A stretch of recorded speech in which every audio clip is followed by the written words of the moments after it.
Siamo con l'imprenditore Marcello Giavarini. Ecco, qual è la sua idea sul progetto del futuro aeroporto di Agrigento?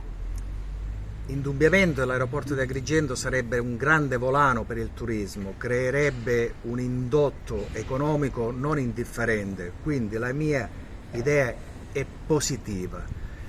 Però dovremmo cercare di capire se poi l'aeroporto, la fattibilità, abbia il supporto sostenibile dalla parte della gestione, perché realizzare l'aeroporto si potrebbe anche realizzare con i soldi del PNR e la volontà politica mi sembra che ci sia tutta, ma poi dall'altra parte bisogna vedere se le compagnie low cost, quelle che verranno, ci porteranno i passeggeri, perché vorrei evitare di costruire un aeroporto, che si costruisse ad Agrigento un aeroporto che dopo 3-4 anni potrebbe avere dei problemi economici e chiudere.